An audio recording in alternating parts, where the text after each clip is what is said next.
All right, we just pulled her out, got her a little bit more clean because it was dusty from doing everything in the garage.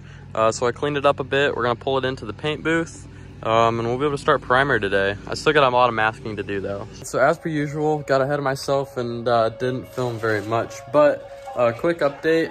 We've pretty much got the entire car all masked off, and then I did another wipe down real quick. And I even started spraying just a little bit of the sealer. I'm using the original paint as my primer. I got it prepped really well and then used more primer and stuff for all my Bondo and filler on that stuff. And then we're using a sealer to seal everything up before we spray base coat. So I got the back bumpers first coat on. We're gonna keep moving along here.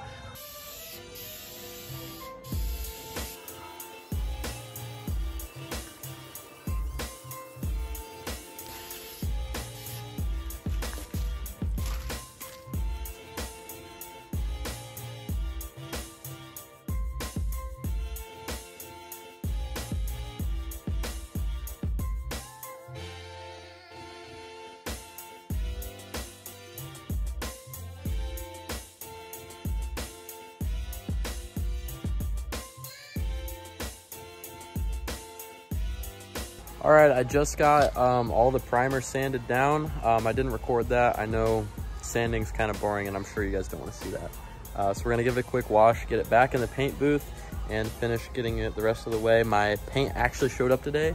We'll be spraying paint tomorrow, which is super exciting. So I'll set you guys up with a little time lapse real quick.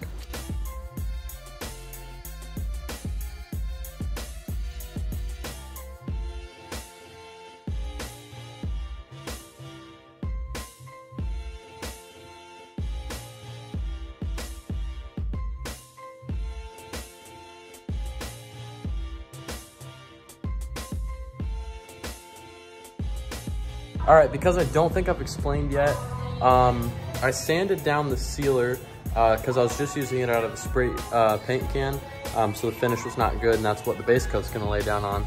So I used a high build sealer and sanded that all smooth, and I'm hoping I won't have to sand base coat. I'm using an actual air gun and everything for that. I am definitely no paint guy. I don't know what I'm doing, and I'm sure this video is so cringy to anybody that knows anything about paint. So I'm hoping I don't have to sand base coat, but I will if I need to. And I know that's probably not traditional for people to do, but I'm gonna try and get this to come out as nice as I can. So, and maybe it'll ruin it, who knows? It's kind of a learning experience, so we'll see what happens. But I'm gonna go ahead and get this pulled back into my paint booth and fix all the masking that I had to take off to move the car in and out.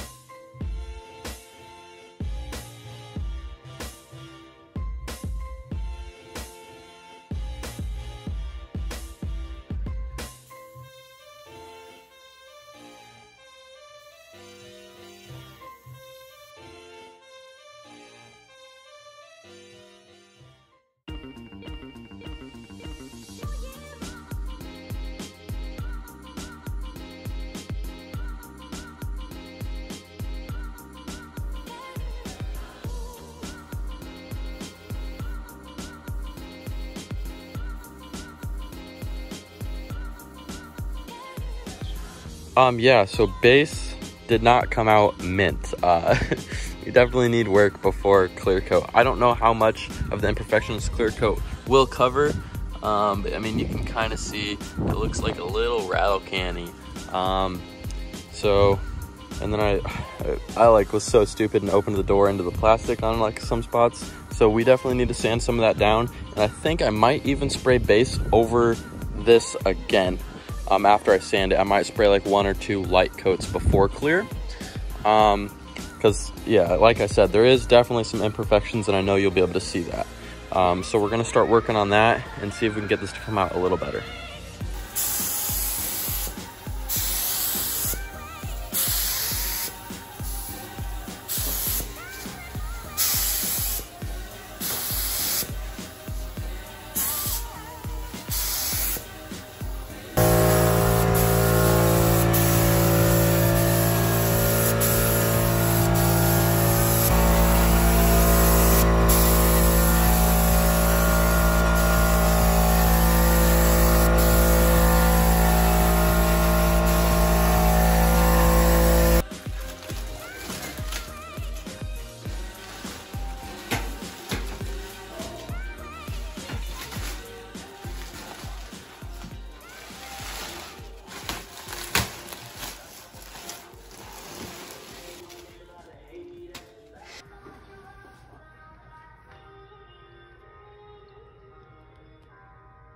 All right, she's out of the booth, boys.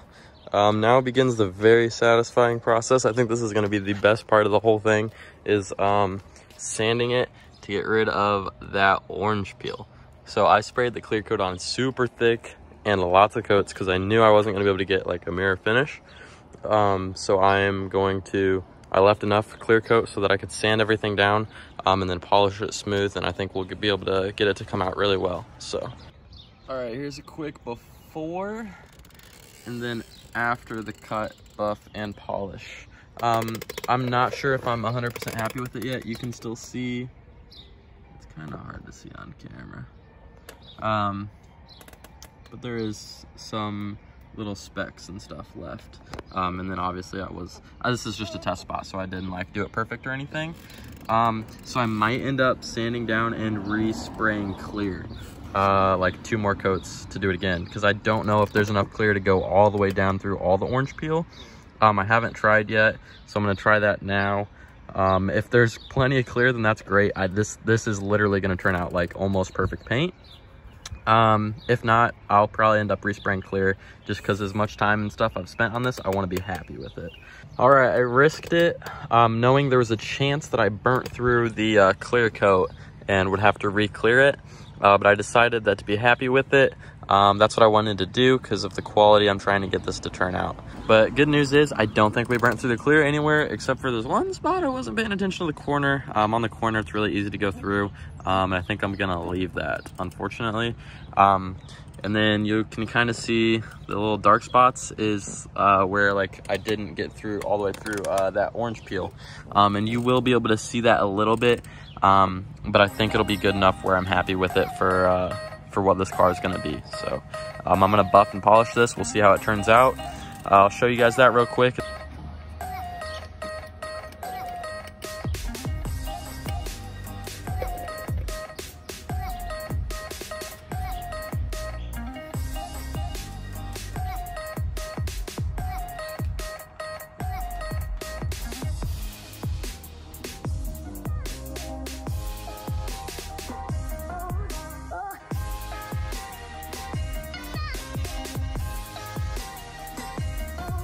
All right, it's been quite a while since I've picked up the video for this car. We've been chipping away at sanding all the body panels. There is a ton of work to do. But I finally got like most of the car sanded down to what I think is gonna be good enough. So we're gonna do our first attempt here to hit it with compound and polish. We'll start to see what it's gonna turn out like. So this is gonna be exciting. This is gonna be the satisfying part. We're starting off with the Megs 105. It's for extra heavy cut, and then I'm using it on a blue Adams pad. My final sanded with 2000, and this pad's good for 1500 to 2000. And then this is pretty much the most aggressive cutting compound you can get. So that's gonna be what we hit it with first. All right, we just hit that once. Let's see what it looks like. It's already looking like it's gonna be pretty good.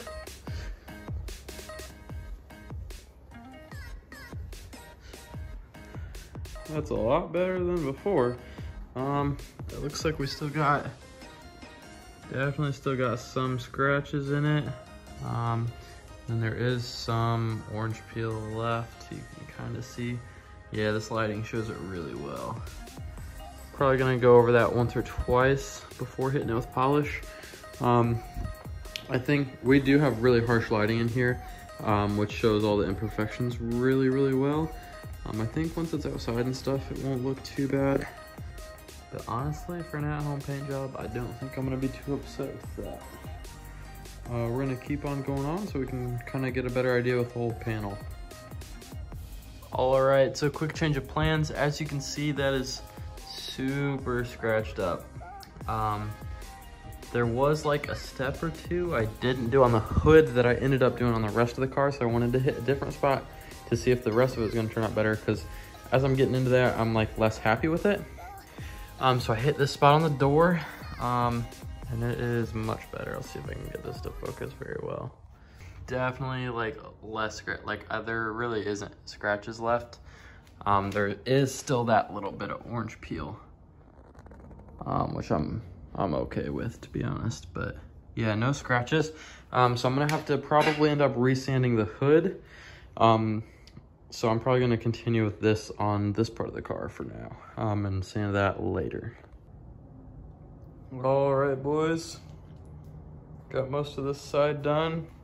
I think if the lighting is just bad enough, she's gonna turn out pretty decent, not gonna lie. Definitely a lot better than the yellow, at least. And this is just compound so far, but gonna keep tacking away at the car and see how she turns out. All right, guys, all the spots we hit are looking kind of fire, dude. It's looking pretty good. Definitely a huge improvement from where we started for sure. I'm gonna get it cleaned up a little bit, get the side pipes on and everything so we can get a better look at it outside. And then that'll be the end of this video.